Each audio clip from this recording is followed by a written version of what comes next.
किसी भी comic book super hero कहानी में जितना ही सुपर हीरो इम्पोर्टेंट होता है, उसके लगभग बराबर ही विलेंस की भी अपनी इम्पोर्टेंस होती है, जो एक्चुअली कई बार सुपर हीरोज के एक्शन या मोटिवेशन को जस्टिफाई करता है। वैसे मार्वल सिनेमैटिक यूनिवर्स का ट्रैक रिकॉर्ड इस मामले में बहुत अच्छा रहा है, लेकिन फिर भी कुछ ऐसे विलेंस भी रहे हैं जिनके साथ थोड़ी सी नाइंसाफी हुई है और उन्हें या तो अंडरमाइन किया गया है या फुल्ली शोकेस नहीं किया गया है। और आज की इस वीडियो में हम ऐसे ही टॉप 5 विलेंस के बारे में बात करने वाले हैं जिन्हें मार्वल सिनेमैटिक यूनिवर्स में बहुत हद तक वेस्ट कर दिया गया। तो फिर देर किस बात की। हे गाइस, मेरा नाम है पंकज सागर और आपका स्वागत है गेमों को हिंदी के एक और फ्रेश वीडियो में। Now without wasting any more time, let's get started.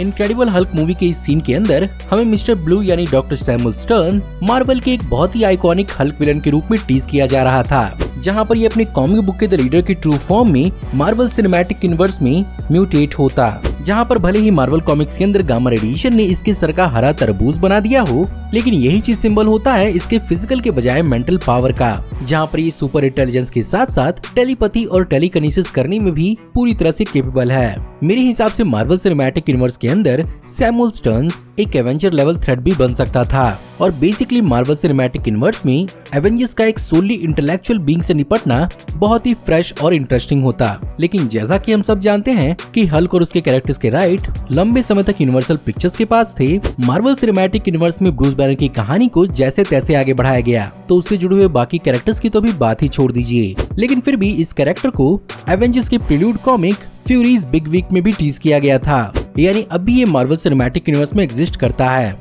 तो शायद होपफुली हमें इसका कुछ हिंट आने वाली शी हल्क में भी देखने को मिल ही जाए।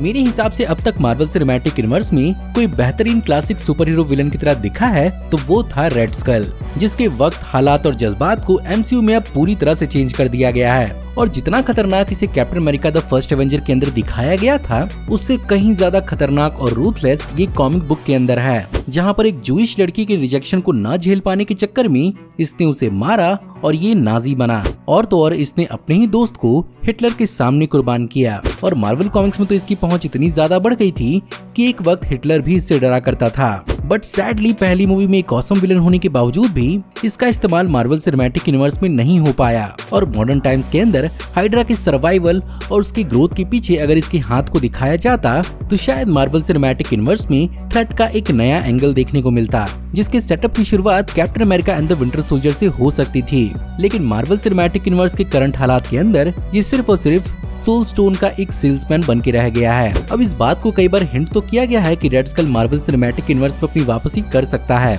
लेकिन अब जब स्टीव रॉजर्स के कैप्टन अमेरिका का आर्क ही मार्वल सिनेमैटिक यूनिवर्स से खत्म हो चुका है, तो अब देखना होगा एमसीयू में उसे किस तरह से नए रूप से इंटरेस्टिंग रखा जाएगा।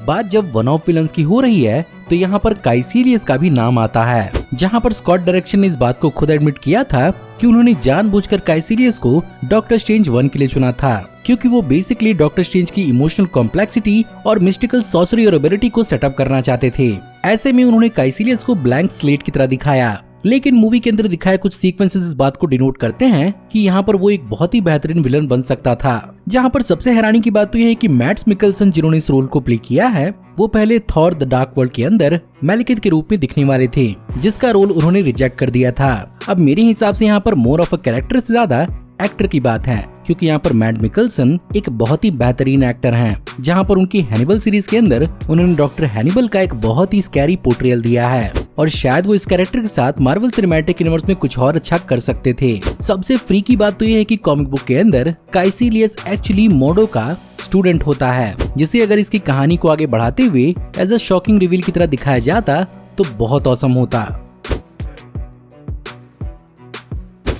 अब जब बात कैरेक्टर्स को खत्म करने की आ रही है तो ये मामला थोड़ा अलग है, जहाँ पर मार्वल सिनेमैटिक यूनिवर्स में इस कैरेक्टर की शुरुआत ही बहुत अंडरमाइन तरीके से हुई है, जहाँ पर कॉमिक बुक के अंदर अपनी पहली अपीयरेंस यानी द एवेंजर्स के इशू नंबर 195 में इसे एक एवेंजर लेवल विलन की तरह इंट्रोड्यूस किया गया था, जहाँ पर इसकी सबसे खास बात तो ये थी कि इसके पास फोटोग्राफिक रिफ्लेक्सेस होती हैं, जिसके इस्तेमाल से ये अपने अपोनेंट के ही मूव्स को कॉपी करके उसे बहुत कड़ी टक्कर देता था और यहाँ पर उसकी सीक्रेट आइडेंटिटी ही उसके पर्सनालिटी में 4 चांद लगाती थी। साथ ही साथ मार्वल के सबसे बेहतरीन फाइटर्स में से एक गिना जाता है, जिसने एक्चुअली कॉमिक बुक के अंदर यूएस एजेंट तक को ट्रेन किया है। अब मुझे यहाँ पर इस बात से कोई खास दिक्कत नहीं है कि टास्क मास्टर को यहाँ पर मेल के बजाय फीमेल कर दिया गया है। बस दिक्कत इस बात से है, इसे इस मूवी के अंदर एक एक्स्ट्रा विलेन के रूप में इंट्रोड्यूस किया गया, जिसके इस्तेमाल से हैवी एक्शन सीक्वेंसेस को दिखाया गया। अब वैसे तो सर्टर ने वही किया जैसा कि मार्वल सिनेमैटिक यूनिवर्स में एसगार्ड की प्रोफेसी थी, लेकिन अपने आप में मार्वल कॉमिक्स के अंदर सर्टर थॉर की माइथोलॉजी का एक बहुत ही खास विलन है, जो एसगार्ड के साथ साथ एसगार्ड के बाहर भी थ्रेट बनता है, जहां पर इसे कई बार थैनोस और गैलेक्टस के बराबर भी दिखाया गया है। जहां पर मार्वल कॉमिक्स के हिस्ट्री में सर्टर ने अर्थ को भी तबाह किया था और यहाँ पर ओडिन को इंसानों की रक्षा करने के लिए आना पड़ा था। अब वैसे तो देखा जाए थॉर रैग्नारॉक मूवी के अंदर भी सर्टर को एक बहुत ही पावरफुल विलन की तरह दिखाया गया है, लेकिन उसके जितने भी सीन्स हैं उसे बेसिकली एक जोक की तरह ही दिखाया गया है। और मेरे हिसाब से सर्टर को इस मूवी के अंदर थोड़ी और इज्जत देनी चाहिए थी और उसे थोड़ा और फियरफुल बनाया जाना चाहिए था।